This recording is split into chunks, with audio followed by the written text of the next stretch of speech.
அனைவருக்கும் வணக்கம். லக்னம் முதல் 12 பாவங்களில் கேது பகவான் அமரும் பொழுது ஜாதகர்களுக்கு பலன் எப்படி இருக்குன்றதை பத்தி தான் இந்த பதிவுல பார்க்க போறோம். காரகங்கள்ல மோட்சத்தையும் ஞானத்தையும் கொண்டுள்ளவர் தான் கேது பகவான். கேது பகவான் ஒரு ஜாதகத்துல என்னென்ன காரகங்கள் முக்கியமா தராருன்னா, ஒரு ஜாதகர் இந்த பிறவியோட மோட்சம் பெறணும் அப்படின்னா அதுக்கு கேதுவோட துணை வேணும். ஞானம் பெற வேண்டும்னா கேதுவோட துணை வேணும். ஞானம்னா எந்த விதையில வேணாலும் இருக்கலாம். உதாரணத்திற்கு ஒரு ஜாதகர் கண்டுபிடிப்புகளை நிகழ்த்துகிறார். கற்பனைக்கும் அப்பாற்பட்ட புது கண்டுபிடிப்புகளை நிகழ்த்துவதற்கு கேதுதான் காரணம். பெரிய பெரிய அறிவியல் மேதைகளை உருவாக்குவது கேதுதான் காரணம். ஆன்மீகவாதிகளை உருவாக்குவதற்கு கேது முக்கிய பங்கு வகிக்கிறது. இந்த உதாரணத்துக்கு சொல்லணும்னா, நம் முன்னோர்கள் பாம்பினுடைய செம்பாம்பாக சொல்லியுள்ளார்கள். பாம்பினுடைய வால்பகுதியை செம்பாம்பு என்று அதை கேதுவாக வரையறுத்திருக்கிறார்கள். எதுவுமே கிடைக்காமல் ஞானம் அடைந்தவர் கேது பகவான். அதுபோலதான் அவருடைய பலனும் இருக்கும். எந்த வீட்டில் அமர்ந்தாலும் வீடு கொடுத்த கிரகம் ஸ்தான வலுவை பெற்றிருந்தால் கேதுவும் வலுப்பெற்று விட்டார் என்று அர்த்தம். கேது ஒரு ஜாதகத்தில் வலுப்பெற்றால் அந்த பாவத்தை ஞானத்திற்கு பிறகே ஜாதகருக்கு வழங்குவார். அனுபவத்திற்கு பிறகே ஜாதகருக்கு வெற்றி கிடைக்கும். அதனால்தான் கேது அமர்ந்த பாவம் முதலில் தடை. கேது அமர்ந்தா தடை கொடுப்பாரா? கண்டிப்பா கொடுப்பார். எப்படி இருந்தா கொடுப்பார்? வீடு கொடுத்த கிரகம் ஆட்சி, உச்சம், நீசபங்கம், பரிவர்த்தனை, வர்க்கோத்தமம், திக்குளம், ஏதேனும் ஒரு வகையில அந்த வீடு கொடுத்த கிரகம் ஸ்தான பலத்தை பெற்றிருந்தால் கேது வலுத்து விட்டார். கேது வலுத்தவர்கள் கண்டிப்பாக அந்த ஆதிபத்தியத்தில் அனுபவத்தை பெற்ற பிறகே அந்த ஆதிபத்தியத்தை உணர செய்யும். உதாரணத்திற்கு ஒன்று, பசி 2ஆம் இடத்துல கேது அமர்ந்துறார். பணத்தை கொடுக்கிறவரு. வீடு கொடுத்த கிரகமும் ஸ்தான பலம் கேது வலுத்திருக்காருன்னா பணம் என்றால் என்னவென்று அவருக்கு தெரியும். குடும்பம்னா என்னன்னு அவருக்கு தெரியும். குடும்பத்தினால் என்னென்னலாம் நடக்கும்ன்றது அவருக்கு தெரியும். உணவை பற்றி தெரியும். வார்த்தைகளை பற்றி தெரியும். ஒரு ஜாதகத்தில் கேது அமர்ந்த பாவத்தில் கண்டிப்பாக தடை கொடுக்கிறார் வலுப்பெற்றால். அதன் பிறகு ஞானம் கொடுக்கிறார். அப்ப கேது பகவானுடைய காரகங்கள்ல ஞானம் என்பது அனுபவத்திற்கு பிறகு கிடைக்கக்கூடிய மிகப்பெரிய ஒரு பரிசு பொருள். அதுதான் ஞானம். அப்படிப்பட்ட ஞானத்தை கொடுக்கிறார். புது கண்டுபிடிப்புகள், ஆராய்ச்சிகள், இதற்கெல்லாம் கேது துணை வேணும். பிஹெச்டி படிக்கிறாங்க, உயர்கல்வி படிக்கிறாங்க, புது மக்கள் பயன்படுத்துற பொருட்கள்லாம் கண்டுபிடிக்கிறாங்கன்னா கேது காரணம். கற்பனையிலிருந்து வெற்றி பெறுவது. இந்த தாந்திரிகம், மாந்திரிகம், இந்த அமானுஷியங்கள் சம்பந்தமான தொடர்புகள்லாம் இருக்கு. கண்ணால பார்க்க முடியாது. கண்ணால் புலப்படக்கூடிய எவையும் இல்லாமல் கற்பனையில் ஒரு செயல் நடக்குதுன்னா அங்க கேதுவோட துணை உண்டு. இத்தனை காரகங்களை தன்னுள் கொண்டுள்ள கேது பகவான் லக்னம் முதல் 12 பாவங்கள்ல அமர்ற என்னென்ன பலன்லாம் கொடுத்து விடுவார் கேது. ஞானம், மோட்சம்ன்றது ரொம்ப முக்கியம். இந்த இல்வாழ்க்கையில் தம் ஆன்மாவை மறுசுழற்சி செய்யாமல் மீண்டும் முழுவதுமாக விடுதலை கொடுப்பது. இதை ஜோதிட ரீதியாக, அறிவியல் ரீதியாக நிரூபிக்க முடியாது. ஆனா ஜோதிட ரீதியாக ஆன்மாவுக்கு மறுசுழற்சியின்றி வெளிப்படுத்தக்கூடிய ஒரு ஆற்றலை இந்த கேது கொடுக்கிறார். 12ஆம் இடங்களோட தொடர்பு விடும் பொழுது அந்த ஜாதகருக்கு இந்த ஆன்ம மோட்சம் கிடைப்பது. அந்த வகையில லக்னத்தில் கேது இருக்கிறார். ஜாதகர் ரொம்ப அமைதியான டைப், ரொம்ப ஞானக்காரகர். தன்னுள்ளே 100 கேள்வி கேட்பார். எழுத்தாப்புல யார்ட்டையும் கேட்க மாட்டார்.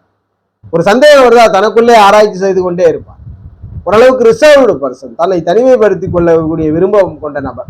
ஆனால் எப்பொழுதுமே மனதில் ஒரு சிந்தனை உண்டு. இந்த கேதுவிற்கு வீடு கொடுத்தவர் வலுவா இருந்தாருன்னா இந்த சிந்தனை அதிகரிக்கும். இதே கேதுவை சுபர்கள் தீண்டி விட்டால் அந்த ஆராய்ச்சி நல்லதுக்கா இருக்கும், அந்த ஆராய்ச்சி கெட்டதுக்கா இருக்காது. நேர்மையாக செயல்படுவார். அந்த தனிமை நேர்மையானதாக இருக்கும், அவயோகத்திற்காக இருக்காது. அதாவது உதாரணத்துக்கு சொல்லணும்னா, கேது லக்னத்துல அமர்ந்து யோகர் கிரகம், இயற்கை யோகர்கள் குரு, சுக்கிர, புதன் தொடர்பை வரும்பொழுது நல்ல பலனை கொடுக்கிறது.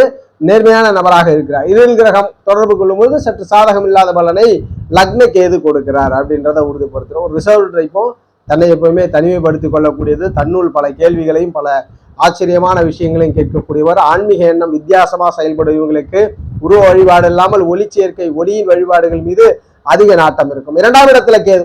வீடு கொடுத்த கிரகம் வலுக்கணும். முதல் விஷயம், வீடு கொடுத்த கிரகம் வலுத்தாதான் கேது தன் காரகங்களையும் வெளிப்படுத்துவார். ஞானத்தை கொடுப்பார், எல்லாம் கொடுக்க மாட்டார். கேது 2ல் அமர்ந்திருக்கிறார், நீசம், 2க்கு அதிபதி. உடனே திருமணம் நடக்கும், உடனே குடும்பம் கிடைக்கும், தனத்துல எந்த தடையுமே இருக்காது.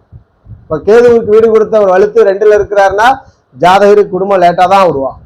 தடை பண்ணி தான் குடும்பம் கிடைக்கும், தடை பண்ணி தான் குடும்பம் உருவாகும், ரொம்ப லேட் ஆகும். ஜாதகரே பேசுறது ரொம்ப அதிகமா பேச மாட்டார்.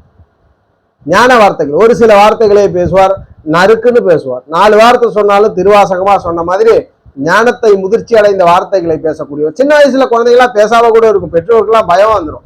2ல கேது தசையே நடந்துருது, இல்ல கேதுவோட தொடர்புல தசை நடந்துச்சுன்னா பேசாது குழந்தை. பெற்றோர்களுக்கு பயம், குழந்தை பேசாம போயிடுமோன்ற பயம்லாம் ஏற்படுத்துறது இந்த 2ஆம் இடத்துக்கு கேதுதான். குடும்பம் கொஞ்சம் லேட் ஆகும். ஞான குடும்பம். கேதுவிற்கு வீடு கொடுத்தவர் ஸ்தான வலுவோட இருந்துட்டார் அப்படின்னா, கேதுவை சுபர்கிரகம் பார்த்துட்டார்னா லேட்டா உருவானாலும் மிகவும் சிறந்த குடும்பம். அதுபோல் தனமும் பெரும் தனத்தை ஜாதகர் பெறக்கூடிய நபராக இருப்பீர்கள். 3ஆம் இடத்துல கேது கொஞ்சம் பயந்த சுபாவம் இருக்கும்.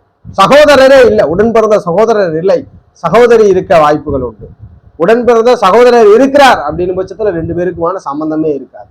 தைரியம் கொஞ்சம் குறைவா தான் இருக்கும். ஒரு முயற்சி எடுக்கணும்னா யோசிப்பார், பலமுறை யோசிப்பார், செய்யவே மாட்டார். ஒருத்தர் கூட இருந்து பிடிச்சு கொண்டு போய் தான் அந்த செயலை செய்யணும். 3ஆம் இடத்துல கேது பகவான். ஆனால் ஞான கிரகம் என்பதனால் ஜாதகர் எந்த செயலையும் 1க்கு 10 முறை சிந்திச்சு மட்டும்தான் செயல்படுவார். லக்னாதிபதி வலுத்தா சிந்திச்சு செயல்படுறது, வீகம் வகுத்து சரியா குறிபாத்து அடிக்கிறது. பிரச்சனைகளிலிருந்து தன்னை நிவர்த்தி செய்யறதுக்கெல்லாம் 3ஆம் இடம் மிகவும் துணிகரமா இருக்கும். பயணங்களின் மீது ஜாதகருக்கு அதிகமாக சிறு பிரயாணங்களின் மீது ஆர்வமே இருக்காது. பிரயாணங்களின் மீது ஆர்வங்கள் குறைவாக இருக்கும். 4ல் கேது சுகஸ்தானம், வீடு வாகனம், வண்டி வசதி, தாய், கல்வி எல்லாம் குறிக்குது. 1 4ல கேது கல்வி பிடிச்ச கல்வியை படிக்க முடியாது, இல்ல தாயோட கருத்து வேறுபாடு ஏதாவது ஒரு குறையை கொடுத்துருது.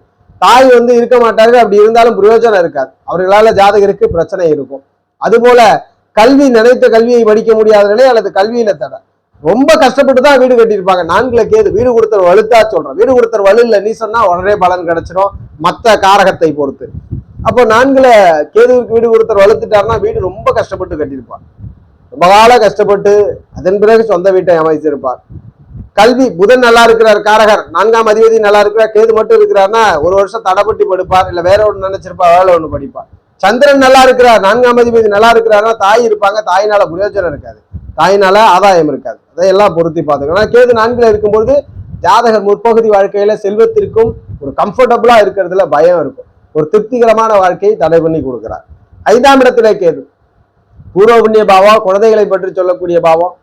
அதோட மட்டும் இல்லாம ஜாதகருடைய மனமகிழ்ச்சியை பற்றி சொல்லக்கூடியது. அப்ப ஜாதகருக்கு குழந்தைகள் சற்று தாமதப்பட்டு ஏற்படும், அல்லது பெண் குழந்தைகள் ஒரு பிஃபோரா நடக்குது, கேதுருக்கு வீடு கொடுத்தவர் வலுக்கலன்னா பெண் குழந்தைகள் ஜாதகருக்கு பிறக்கும், அல்லது குழந்தைகள் தடை பண்ணி பிறக்கக்கூடிய அமைவுகள் உண்டு.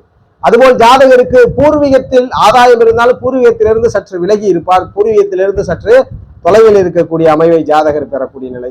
அதுபோல் அன்பு, காதல் போன்ற விஷயங்களிலும் ஜாதகருக்கு சாதகம் இல்லாத பலன்கள். அதனால் ஜாதகர் உண்மையான அன்பை உணர்ந்த நபராக இருப்பார், எல்லோரையும் நேசிக்கக்கூடியவராக, எல்லோரும் மீதும் அன்பு செலுத்தக்கூடிய நபராக இருப்பார், முதலில் ஒரு தோல்வியை சந்தித்த பிறகு. அதுபோல் 5ஆம் இடத்துக்கு கேது கண்டிப்பாக பூர்வீகத்தை விட்டு வெளியிலே ஆதாய அமைவுகளையும் உயர்வையும் கொடுக்கிறார். 5ல் வீடு கொடுத்த கிரகம் அரச கிரகமாக இருக்கு அப்படின்னு பட்சத்துல கண்டிப்பா ஆண் வாரிசை கொடுக்கும், லேட்டரா தடை பண்ணி. 6ஆம் இடத்துல கேது பகவான் ருணரோக பாவம், எதிரி நோய், கடன், வம்பு வழக்கு, ஊழியம், வேலை கிடைக்கிறதுல கொஞ்சம் தடை இருக்கு கேதுவிற்கு வீடு கொடுத்தவர் வலுக்கும் பொழுது. அதுபோல் நோயெல்லாம் இருக்கிறதே இல்லை, நோய் வந்ததும் சரியா போயிடும். அதுபோல் கேது 6ஆம் இடத்துல எதிரிகளை வீழ்த்தக்கூடிய ஆற்றல், எதிரிகள்னு ஒருத்தன் வந்தாங்கன்னா தானாவே அழிஞ்சு போறது, தானாவே எதிர்கொள்ள முடியாம போயிடுறது. இதெல்லாம் நிறைய அரசியல்வாதி ஜாதகங்கள்ல இந்த 6ஓடு கேது ரொம்ப ஃபேவரா இருக்கும். காம்படிட்டிவ் எக்ஸாம் எழுதுறவங்களுக்கு 6ல கேது போட்டிகளை ஜெயிச்சிருவாங்க. ஆனா 6ஆம் இடத்த அதிபதி எப்படி இருக்கிறான்றத பொறுத்தா வேலை கிடைக்குமான்றதை பார்க்கணும். நிறைய பேர் 6ல கேது இருப்பார், வீடு கொடுத்தவர் நீசமா இருப்பார், உடனே படிச்சு முடிச்சு 20 தான் கேம்பஸ் இன்டர்வியூல செலக்ட் ஆயிருப்பார், அந்த இன்டர்வியூல ஒரு பெரிய போஸ்டிங்லாம் இருக்கும், அதுக்கும் கேது காரணம் தான். அதே ஒரு பாத்தீங்கன்னா 35 வயது ஆகும், இன்னுமே வேலை இல்லை, வேலை அமையலன்னுவார். காரணம் கேதுவிற்கு வீடு கொடுத்தவர் ஸ்தான வளத்தை பெற்று கேது வளம் பெற்றிருப்பார். ஆனால் 6ஆம் இடத்திற்கு யோக தசையை வந்திருக்காது. அப்ப 6ஆம் இடத்துல கேது இருக்கிறது வேலை செய்பவர்களுக்கு கொஞ்சம் சாதகம் இல்லாமலும், அதுபோல் ஜாதகருக்கு உடல் சார்ந்த விஷயங்கள்ல நல்ல பலன் இருக்கு. எதிரி கடன், நோய், வம்பு வழக்கு எல்லாத்திலையும் ஜாதகருக்கு வெற்றி கிடைக்குது. வீடு கொடுத்த கிரகம் ஸ்தான வலுவை பெற்று கேதுவை லக்ன யோகர்கள் பார்க்கும்போது 7ஆம் இடத்துல கேது பங்கு பரிவர்த்தனை, கூட்டாளிகள், நண்பு வட்டாரம், துணைவரெல்லாம் 7ஆம் இடம் தான். 7ல கேது இருக்கிறது பார்ட்னர் லேட் ஆகுது, திருமணம் லேட் ஆகுது, தாமதப்பட்ட திருமணத்தை கொடுக்குது, கூட்டாளிகளோட சேர்ந்து இணைஞ்சு ஏதாவது பண்ணலான்னு பார்த்தா கூட்டாளிகள் ஏமாத்தி விடுகிறார்கள். 7ல கேது கூட்டாளிகளை சற்று தவிர்த்துக்கணும். அதுபோல் பார்ட்னரும் கொஞ்சம் லேட் ஆகும், ஆனால் லேட்டா கிடைச்சாலும் நல்ல பார்ட்னர். கேது எப்படி ஞான கிரகமா அத்தனை அறிவுகள் நிறைந்த துணைவர். வாழ்க்கையில உங்களை ஒரு சாதாரண கடைநிலையில இருந்தவங்கள முதல்நிலை கொண்டு போய் சேர்த்துருவாங்க வரக்கூடிய துணைவர். ஆணாக இருந்தாலும் பெண்ணின் மூலியமாக, பெண்ணாக இருந்தாலும் ஆணின் மூலியமாக கடைநிலையில் இருந்த உங்களை மிகப்பெரிய நபரா மாத்திருவாங்க. இது நிறைய ஜாதகங்கள்ல நீங்க கண்கூடா பார்க்க முடியும். அந்த ஜாதகருக்கு எந்த விதமான திராணியும் இல்லாதது போல் காட்சியளிக்கப்படுவார். ஒரு கல்யாணம் ஆயிருக்கும், திருமணமானது, குடும்பம் உருவானதுமே ஆட்டோமேட்டிக்கா வந்த துணைவர் அவருடைய வாழ்க்கை தரத்தை மேல் நோக்கி கொண்டு செல்வார். அதுக்கெல்லாம் காரணம் இந்த 7ஆம் இடத்துக்கு கேதுதான். தடை பண்ணி திரும்ப கொடுத்து வெற்றி கொடுத்து விடுவார். எந்த விதத்திலும் நல்ல பலன் உண்டு. ஆனால் கேதுவிற்கு வீடு கொடுத்தவர் வலுத்து இருக்கும் பட்சத்துல கேது நன்மை செய்கிறார். வலுக்கலை அப்படின்னா ஆதிபத்திய கிரகத்தினுடைய பலன். 8ஆம் இடத்துல கேது, புதையல்காரகர்னு ஒரு பேர் உண்டு கேதுக்கு. 8ல இருக்கும்போது என்ன பண்றார், ஜாதகர் இடமாற்றம் தொழில் மாற்றங்கள் செய்யும் பொழுது சாதகம் இல்லாமல் அமைஞ்சிருக்கு. ஒரு வேலை பார்த்துக்கிட்டு இருக்கிறார், டக்குன்னு வேற இன்னொரு சேஞ்சஸ், அந்த சடன் சேஞ்சஸ்க்குலாம் 8ஆம் இடத்துக்கு கேது ஃபேவர் பண்றதில்ல, கஷ்டத்தை கொடுத்துறான், மாற்றங்கள் கஷ்டமாகுது. அப்ப என்ன பண்ணணும்னா ஏதாவது புது முயற்சியை செய்யும் பொழுது வேற ஒருவங்க பேர்ல தான் செய்யணுமே தவிர கேது 8ல் இருப்பவர்கள் உடனே முயற்சிகளை மாற்றிக்கொண்டு செய்யக்கூடாது. அதுபோல் 8ஆம் இடத்துக்கு கேது ஜாதகர்களுக்கு பெண்களாக இருக்கும் பட்சத்துல கொஞ்சம் லேட்டா திருமணம், லேட்டா குடும்பம் உருவாகிறது, தாமதப்பட்ட திருமண வாழ்க்கையை கொடுக்கிறார். மற்றபடி 8ஆம் இடத்துக்கு கேது ஞான கிரகமா இருக்கிறதுனால ஆயுளை கொடுத்து விடுகிறார். ஆயுளுக்கு பங்கம் இல்லை. கேது பாதிக்கப்பட்டிருந்தாருன்னா ஆயுள் பங்கமும் ஏற்படும், மரண பயமும் அடிக்கடி ஏற்படும். ஒரு உயிர் மீதான பயத்தை கேது உண்டு பண்ணி விடுவார் 8ஆம் இடத்துல. அதுபோல் தாந்திரிகம், மாந்திரிகம், அமானுஷ்யங்கள் இது போன்ற இருள் சக்திகள் மீதான எண்ண ஓட்டங்களும் ஜாதகருக்கு அதிகரிக்க 8ல கேது இருக்கும். 9ஆம் இடத்துல கேது தந்தையினால் ஆதாயம் இல்லை அல்லது தந்தையே இல்லை. ஒருவேளை தந்தை இருப்பின் தந்தை நமக்கு பயன்படுறதில்ல ஜாதகருக்கு, பாக்கிய பாவமா வந்துருது. அப்ப வாழ்க்கையில சக வயது உள்ள நபர்களுக்கெல்லாம் என்னென்னலாம் நடக்குதோ அதெல்லாம் ஜாதகருக்கு ஒரு டிராப் இருக்கு. உடனே ஒருத்தர் கதவு திறக்குதுன்னா அவருக்கு 2-3 முறை தட்ட வேண்டியதா இருக்கும். இந்த கேது ஸ்தான பலத்தோட இருந்தா, ஸ்தான பலம் இல்ல, நீசமாயிட்டார், வீடு கொடுத்தவர் நீசம், ஸ்தான பலத்தை இழந்துட்டார்னா உடனே நல்ல தந்தை இருக்கிறார், எல்லா வசதி வாய்ப்புகளும் உடனே எல்லாம் கிடைச்சிருது. ஆனால் ஸ்தான பலத்தோட வந்து அதெல்லாம் நடக்குது தடை. ஆனால் பிற்பகுதியில ஜாதகரே சுயமுயற்சியில எல்லாம் பெற்றுக் கொள்கிறார், தானாவே தன் கையாலே சகல விதமான பலனையும் பெற்றுக்கொண்டு வாழ்க்கையில் மேம்பட்டத்தை அடைகிறார். இந்த 9ஆம் இடத்திலே கேது இருப்பவர்களுக்கு தைரியமாகவும் இருக்கிறார், துரிகரமாகவும் செயல்படுகிறார். தந்தை வழி உறவுனால கொஞ்சம் ஆதாயம் குறைவா இருக்கு. 10ஆம் இடத்துல கேது, ஜீவனத்தில் கேது. தொழில் பண்றவங்களுக்கு ஆரம்பத்தில் நிறைய தடை, தொழிலாதிபத்தி வலுத்து தசை நடக்கும், ஆனா தொழில் பண்ணி பார்ப்பாங்க, தொழில டெவலப்மெண்ட் இருக்காது. கேது முதற் பகுதியில தொழிலே தடையை கொடுத்து பிற்பகுதியிலே பெரும் தொழிலதிபரை மாற்றுகிறார். நிறைய பேர் சந்தேகம் உண்டு, 10ல கேது தொழில் செய்யக்கூடாது. ஆதிபத்திய வீட்டின் அதிபதி வலுத்து இருந்தால் இந்த கேது முதல்ல தடை தான் கொடுப்பார். நீங்க பிசினஸ் ஆரம்பிக்கிறீங்கன்னா பிசினஸ்ல நிறைய லாச கண்டினியூஸா கொடுத்து கொண்டே இருப்பார். ஒரு கணம் அந்த கேதுவனுடைய ஞானம் பெற்ற பிறகு, ஞானம் எப்படி பிறக்கும், இது எல்லாருக்குமே ஒரு கேள்வி, நம்ம ஸ்டார்டிங்ல இதை சொல்லல. ஒரு ஜாதகத்தில் கேதுவனுடைய ஞானம் முதல் படி 30 வயது. 30 வயதிற்கு பிறகு ஜாதகருக்கு கேதுவனுடைய ஞானம் கிடைத்து விடும். அந்த ஆதிபத்தியத்துல 30 வயதிற்கு மேற்பட்டு தொழில டெவலப்மெண்ட் இருந்துகிட்டே இருக்கும். அப்ப தசையை நோட் பண்ணணும். 10ஆம் இடத்திற்கு யோக தசையா இருந்தா டக்குன்னு அது மிகப்பெரிய வெற்றியை கொடுத்துரும், மிகப்பெரிய ஞானம். 30க்கு முன்படி நிறைய தொழில் செஞ்சிருப்பீங்க, 10-15 தொழிலை செஞ்சு பார்த்தப்போ எதுவுமே சக்சஸ் ஆகல, இப்பதான் இந்த தொழிலை பிடிச்சிருக்கேன்னு நிறைய பேர் சொல்றது உண்டு. அதெல்லாம் இந்த 10ஆம் இடத்து கேதுவனுடைய 10ஆம் இடத்திலோ 10ஆம் இடத்து அதிபதியோட கேதுவோட தொடர்பு இருக்கும்.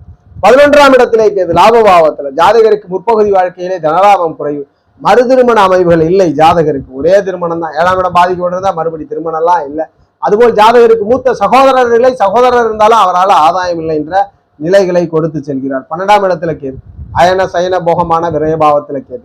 ஜாதகம் ரொம்ப ஞானவான், கனவுகள்லாம் அதிகமா வரும், நினைவுகள் எல்லாம் நிறைய ரியாலிட்டி இல்லாத விஷயங்கள்லாம் கனவுல காட்சிப்படுத்தப்படும். அதுபோல் ஜாதகருக்கு ஒரு சக மனிதன் ஏன் உங்களோடு தொடர்பு கொள்கிறார் என்ற அத்தனை ஞானமும் கிடைக்கும். இறை சிந்தனை உண்டு, இறை நம்பிக்கை உண்டு. மோட்சத்திற்கான ஒரு ஆதிபத்தியமாக 12ஆம் இடம் இருப்பதனால, அங்கே கேது இருக்கிறதுனால ஜாதகர் விரயங்கள் எல்லாம் பார்த்து செய்வார், எந்த செலவையுமே பார்த்து செய்யக்கூடிய நபராக இருப்பார். வெளிநாடு தூரதேச அமைப்புகளில் வெற்றி கண்ட நபராக இருப்பார். வெளிநாடு தூரதேசங்கள் சென்று வெறும் நல்ல யோகங்களை சந்தித்த நபராக ஜாதகர் இருப்பார். ஜோதிட ரீதியான தகவல் அல்லது உங்களுடைய சுய ஜாதகம் சார்ந்த சந்தேகங்களுக்கு ஸ்கிரீன்ல தெரிகிற நம்பரை தொடர்பு கொள்ளுங்க. வாழ்க வளமுடன். நன்றி.